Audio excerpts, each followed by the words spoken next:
Palavra de vida para compartilhar com você, irmão. É muito louco o que a gente está vivendo aqui. A gente está vivendo a graça de uma igreja grande, mas a gente está enfrentando desafios de um ministério nos primeiros passos. Só para você ter ideia, sabe esse delay que ficou aqui? É porque o baterista correu para tocar o teclado, o administrador está tocando baixo e está sem ninguém na mesa de som. Por que o pastor está ficando sem voz direto? Porque não tem ninguém na mesa de som algumas semanas consecutivas. Às vezes tem, às vezes não tem. Por isso que às vezes tem voz para pregar e às vezes não. Mas é interessante isso. Deixa eu só abrir esse parênteses e compartilhar com você o que eu estou vivendo.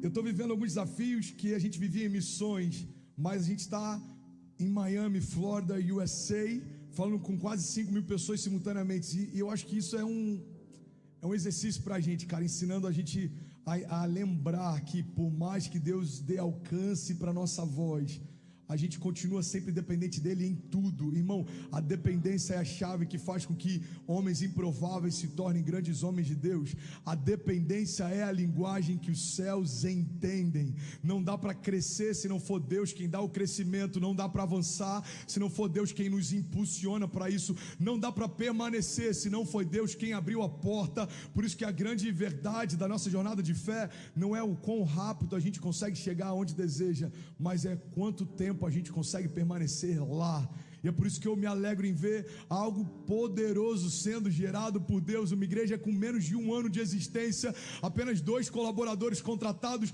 tocando milhares e milhares e milhares e milhares e milhares de pessoas.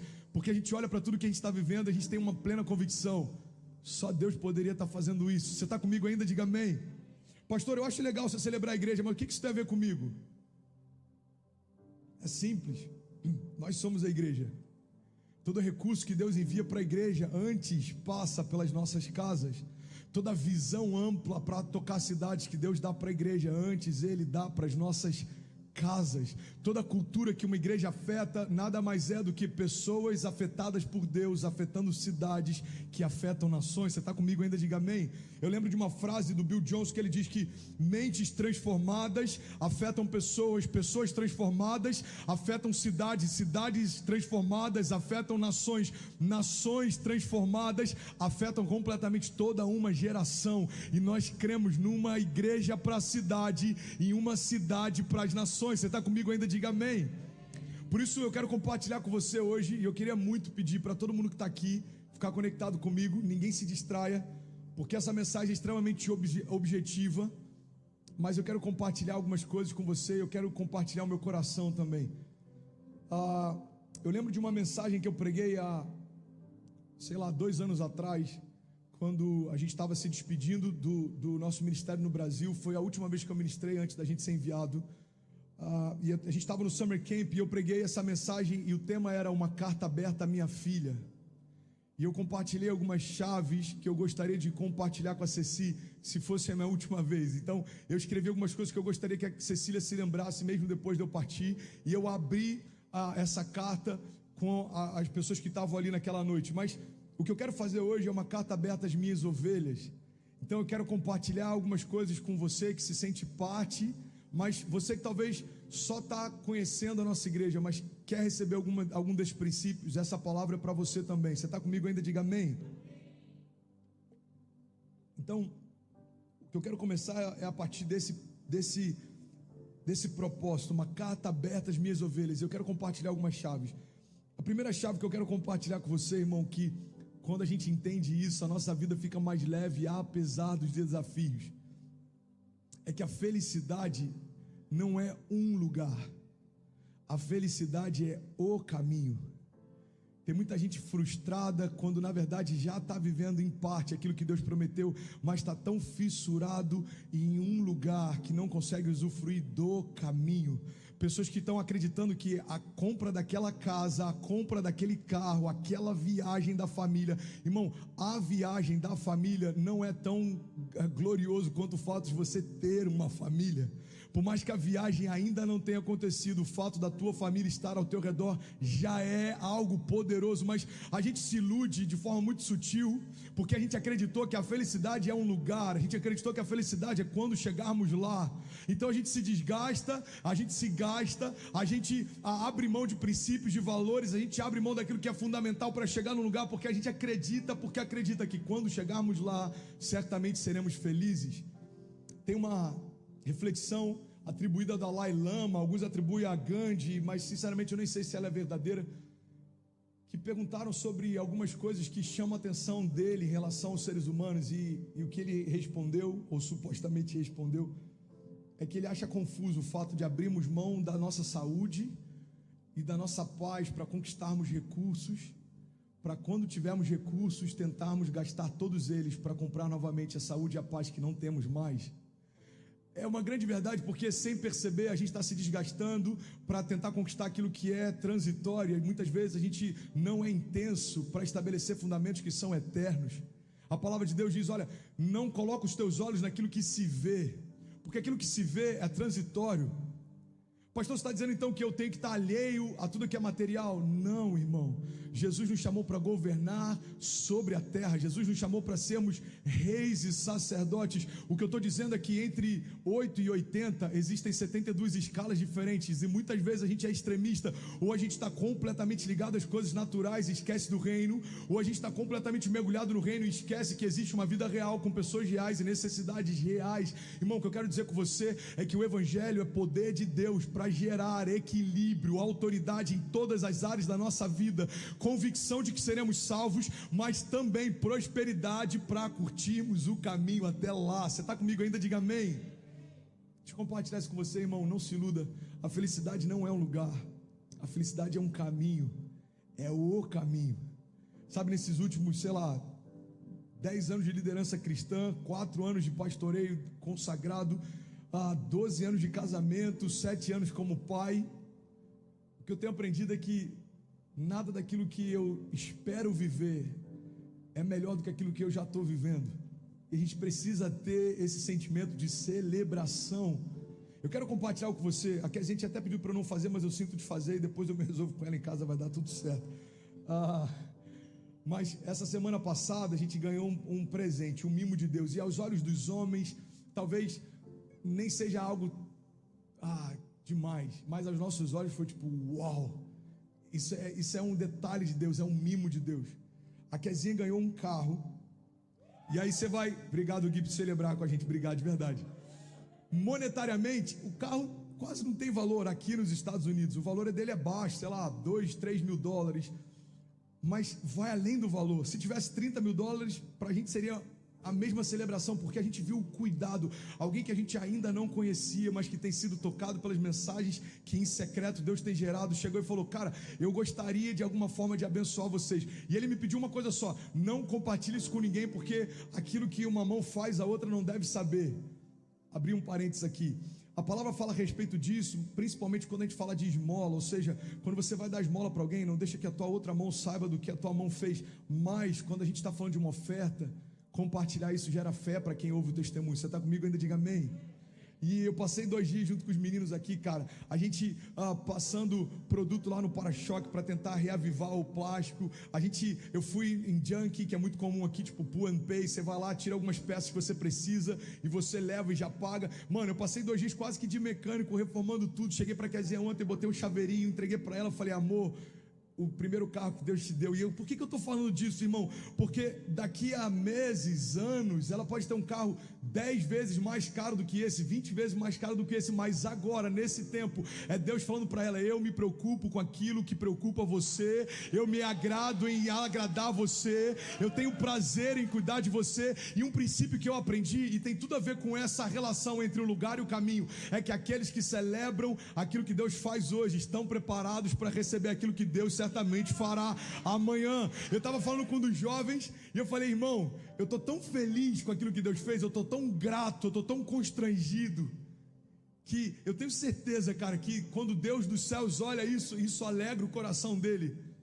O problema é que quando a gente acredita nessa mentira que a felicidade está num lugar, a gente chega em algumas conquistas, recebe alguns presentes, mas porque ainda não é aquilo que a gente deseja que seja, a gente não consegue celebrar. Ainda não é o que eu esperava, ainda não é o que eu queria, ainda não. Ei, irmão, para de fazer pirraça por aquilo que ainda não veio e começa a celebrar aquilo que já está usufruindo. Ah, mas eu não consegui chegar lá, irmão. Você tem saúde, Deus te mantém de pé, Ele te deu fôlego, teu coração continua batendo, não porque você é bom, mas porque Deus deu uma ordem para ele. Continue batendo, continue batendo. Você já parou para ver a estrutura do corpo humano? O coração bate por quê? Eu não sei, irmão. Não tem nenhum sentido lógico a não ser o fato de Deus ter ordenado que ele batesse. Desde as batidas do nosso coração até o fôlego que a gente carrega, tudo isso foi Deus quem nos deu. E quando a gente entende nas mínimas coisas aquilo que Deus já fez, aí está preparado para nas coisas ainda maiores receber de Deus aquilo que Ele vai fazer. A palavra de Deus diz que aquele que é fiel no pouco, sobre o muito será colocado. Fidelidade no pouco significa celebrar tudo aquilo que Deus te deu, celebrar tudo aquilo que Deus depositou em você, celebrar cada oportunidade, irmão. Você já parou para pensar que a cada novo dia que surge uma nova possibilidade de viver milagres? A cada nova semana, a gente tem que parar de, em tempos de crise, contar os dias como se fossem menos um. No meio da pandemia, menos um dia de isolamento, menos um dia de quarentena, menos um, irmão, menos um para quem? É mais um dia de viver milagres, é mais um dia de viver promessas, é mais um dia de ver em tempos de crise sementes de fé sendo geradas, é mais um dia, irmão. André, você está falando, mas é fácil para você, cara, fácil para quem, irmão? Semana passada eu preguei passando mal aqui com náusea, com dores aqui abdominais, tomando remédio, e eu estou pregando com a maior alegria do mundo. Por quê? Porque eu preciso entender e lembrar que aquilo que eu passo, por mais que seja transitório, não se compara com a glória eterna que está reservada para aqueles que creem. A palavra chega ao ponto de dizer, olha, os nossos desafios, eu vou parafrasear aqui, ok? Os nossos desafios, as nossas crises, os nossos problemas, as nossas angústias, que são leves e momentâneas, estão produzindo para nós uma glória eterna que pesa mais do que todas elas. Você está comigo ainda? Diga amém. Você pode declarar isso comigo? Diga, vai passar. Diga, o dia mau vai passar. Diga, os gigantes vão passar, mas eu tenho uma palavra que não passará. Declare comigo, irmão. Diga, as promessas de Deus sobre a minha vida, diga, jamais passarão. A gente tem que ter essa certeza. Segunda chave que eu quero compartilhar com você, nessa carta aberta às minhas ovelhas, é que todo excesso revela uma falta. Eu aprendi isso alguns anos atrás e isso mudou minha história para sempre. Todo excesso revela uma falta, irmão. Todo religioso esconde um pecado. Todo excesso. Por que você está falando isso, pastor? Porque em tempos de crise como o que a gente está vivendo, e quando eu falo crise, entenda, estou falando de um cenário exterior, a gente precisa entender que a gente não pode se mover por extremos, esses excessos.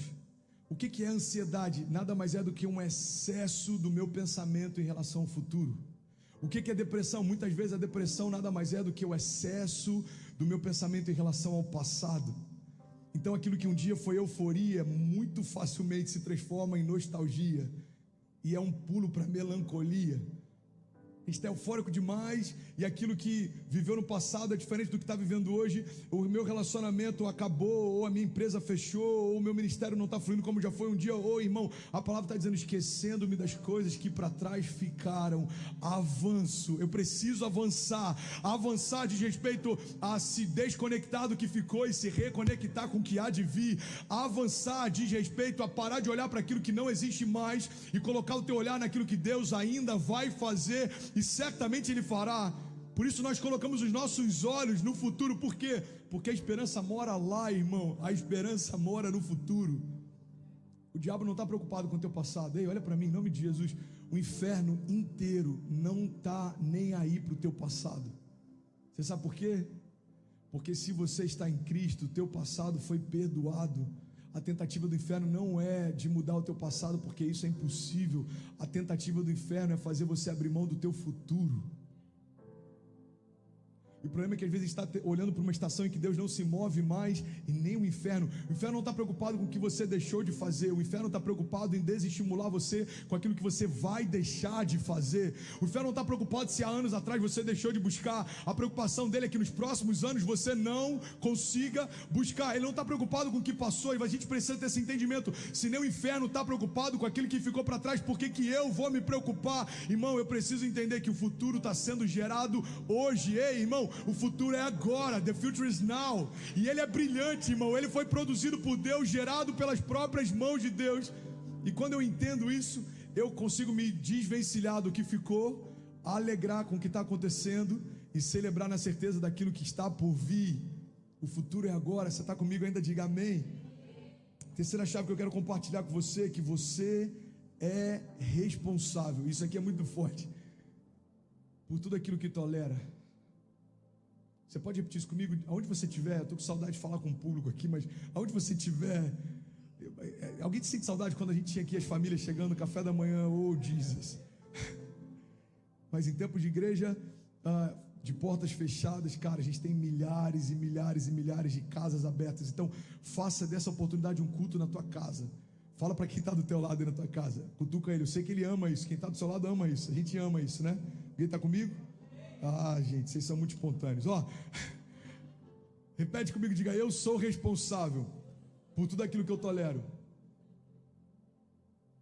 Isso diz respeito a relacionamentos abusivos, isso diz respeito a ambientes tóxicos, isso diz respeito à mediocridade na minha jornada de fé, isso diz respeito a achar normal caminhar com Deus e não viver milagres, isso diz respeito a achar normal passar por crises e estabelecer moradia em meio a elas. Irmão, olha para mim, não tenha medo das tempestades, mas não se acostume com elas.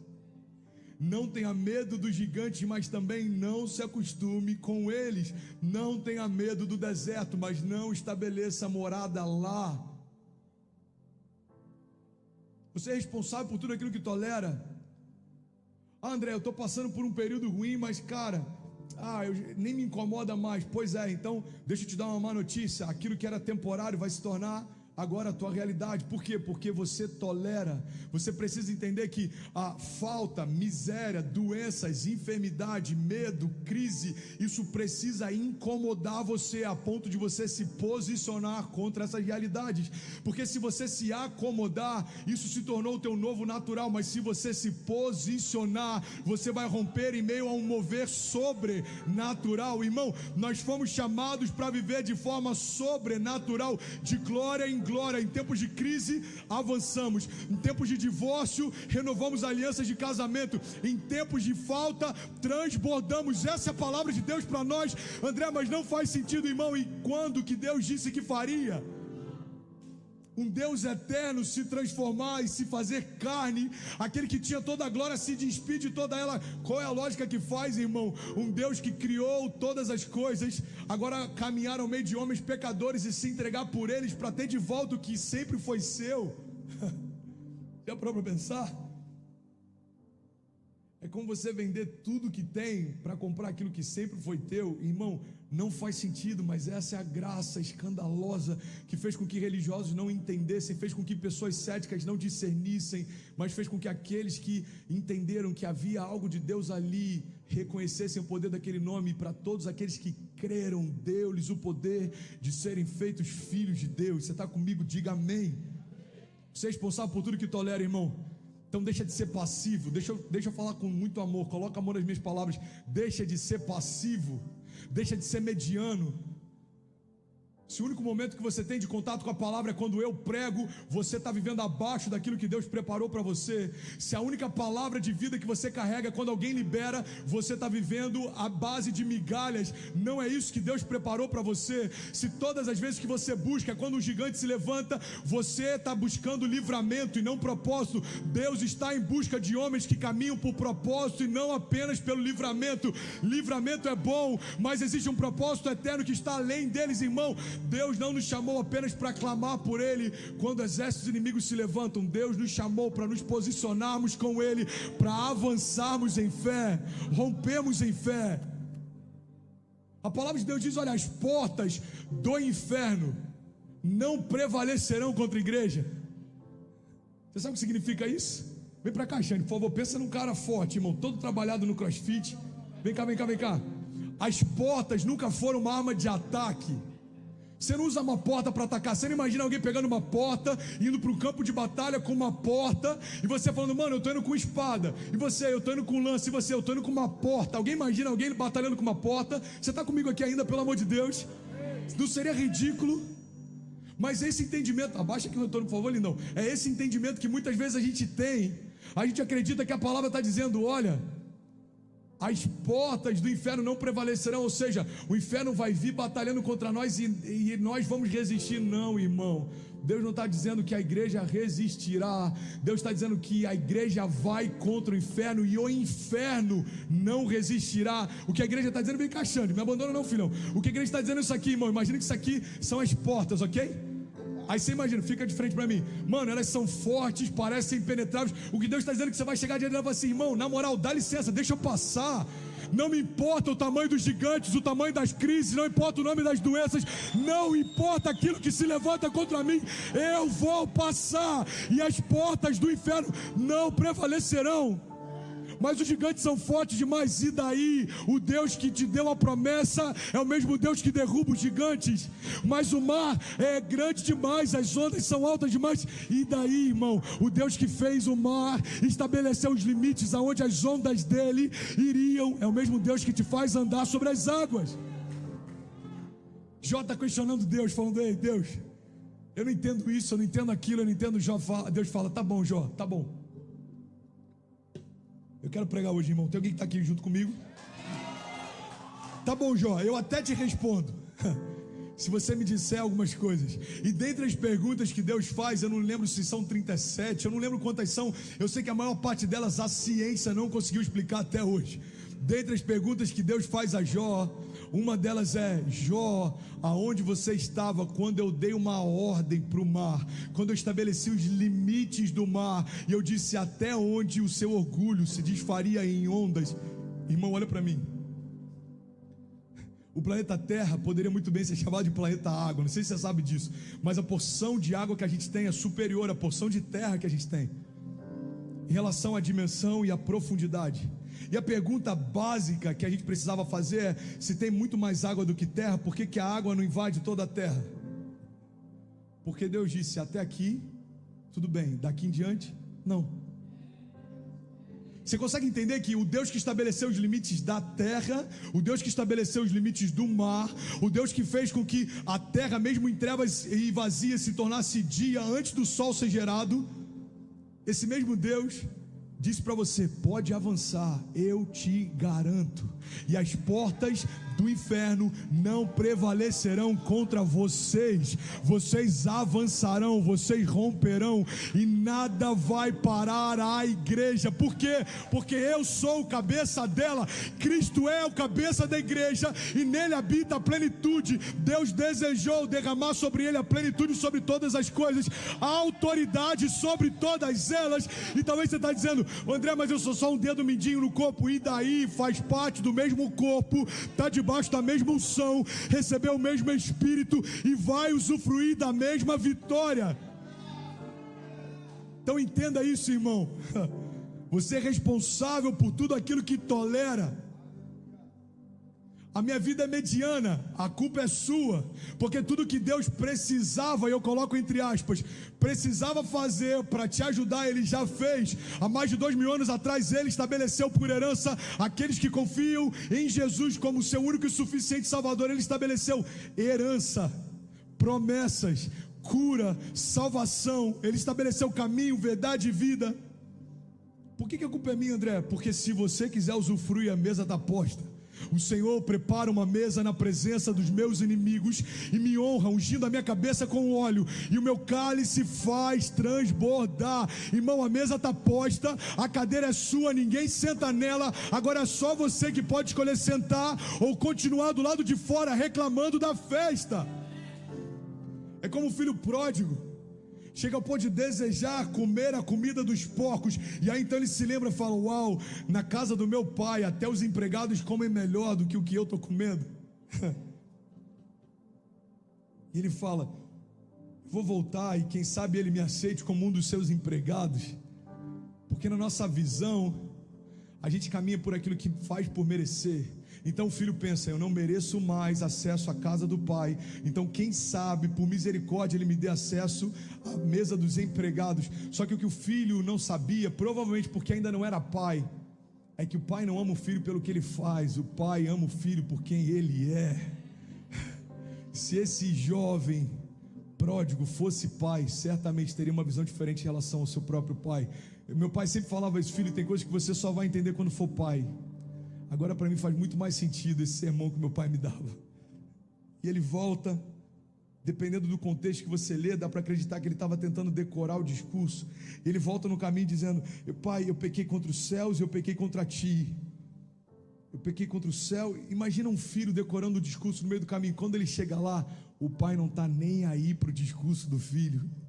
Ele faz algo que na verdade era quebra de um protocolo na cultura da época. Levanta os seus vestidos, as suas roupas e sai correndo em direção ao filho, porque o filho que parecia morto voltou para casa.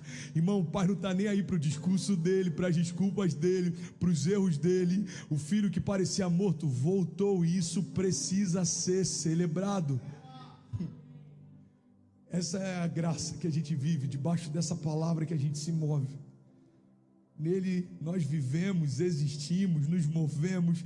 Irmão, tem gente que está me ouvindo e você está assim, você não sabe o que eu fiz. Irmão, nem me importa, não sou eu que vai mudar a tua história. Existe um Deus que, apesar de tudo que você faz, continua te amando, porque aquilo que você faz não muda quem Ele é. Deus é Pai, Deus é bom e ponto.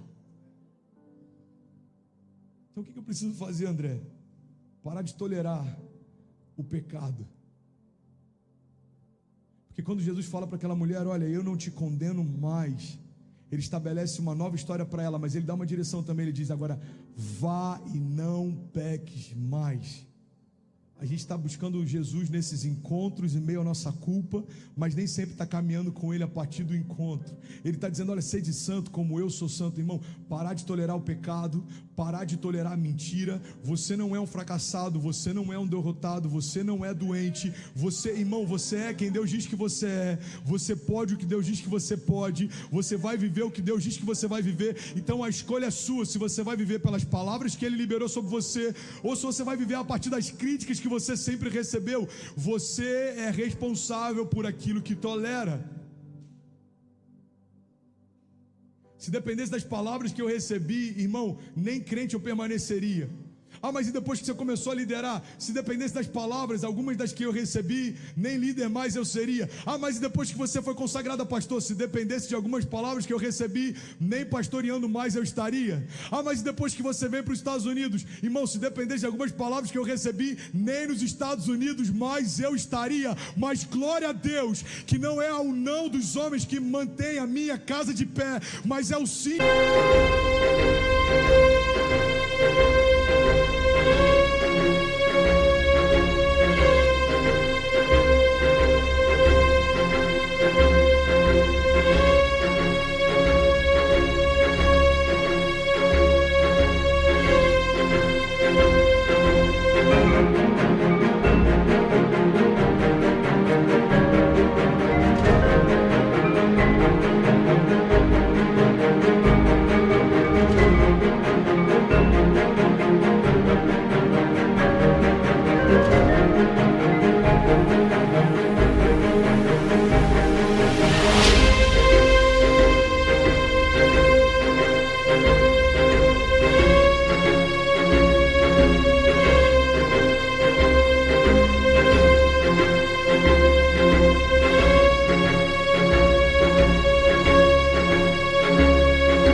Que me desejou, me amou, estabeleceu palavras quando nada ao meu redor existia. Irmão, você precisa escolher e ser responsável por aquilo que você tolera.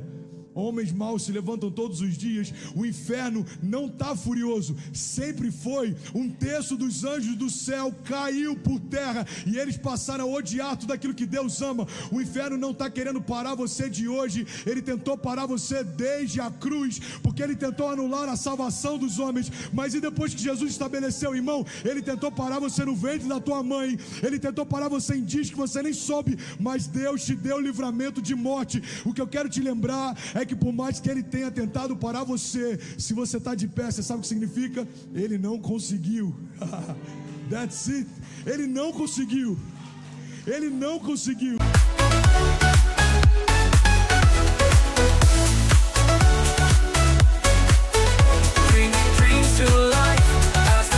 Goes by. Softly it caresses the petals of the bloom, whispering secrets to the night in the fragrant gloom. Through the village silent streets where the lanterns glow, the wind brings a gentle breeze as it softly flows. It knows the roads he'll travel, the paths left behind. With every gust it unravels the threads of time.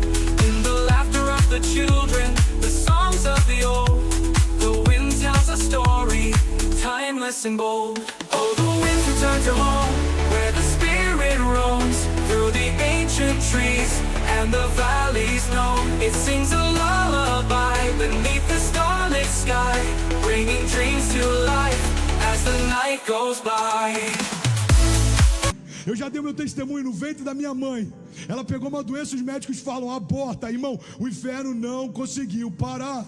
Aí alguns anos depois, 15 anos de idade, eu sou espancado, fratura a mandíbula, abre a minha cabeça, não conseguiu me parar. 20 e poucos anos de idade, endocardite bacteriana aguda, 35 dias internado no hospital, não conseguiu me parar. E a pergunta tem que ser, ei, quando você se levanta, sacode a poeira e fala, e aí, qual é a próxima? Porque o Deus que me sustentou no passado, certamente me manterá de pé no presente, me guiará no futuro.